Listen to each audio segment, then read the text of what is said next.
Yanko Ejura Secretary Dumase na Fulani ni ba kuyo wonfinshi aduanan enum ne din ni Eya Abdullah Yaro baby Abdullah danre mo dem pass say St Luke abaya resabia naja woda chese woje yarehwe ni ina ne so panyini ba kwa wo hwe na duafo so no woye Ejura hono no esu se Abdullah Yaro yi wode na nantwi akotie si na buro fo mama we ni nyina se no nti watwese kan si so a wotwitwa no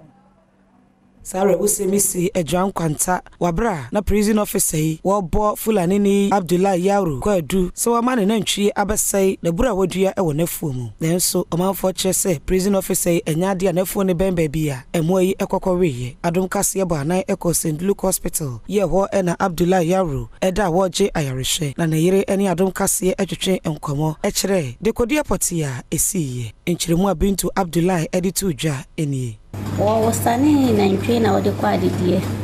papa no nso gi one plot na wasi one room wo ho ni toilet ni babia waye ne muwa na aka kokuwa bi na wode adua aburo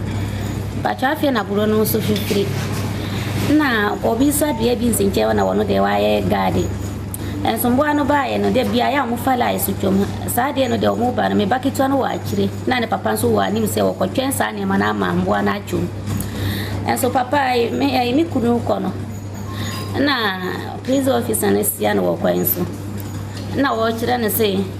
da fo wonim say yemfa mbo na mfa ho na wo simpa achoma anya duro ha ye wo de ma mense ni mfa wo mfa ho bi obetia na watu ni bottom na wa spray bi ya dia bona ni so afye de wa spray aguna ni so wo hunu ba bia bia na wo twohwe afye de wo de sika e twitwa no enwachi bintu chire mu se enya no kreda se ne kunu de di kan etwe akode ansana prison officer yi enso etwe ne de na abrante na bonitire mu podada so pese wodi Abdullah bone enunti ena sadi esiye dedi osi ana wodi spray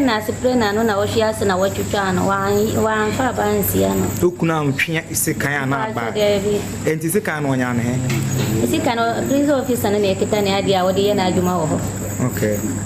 okay enti ukunu no hia no ma no mo hwie o spray gu na ne so na wo hwie asa wo twitwa no okay enti die na mo hwie anim se mpanifo no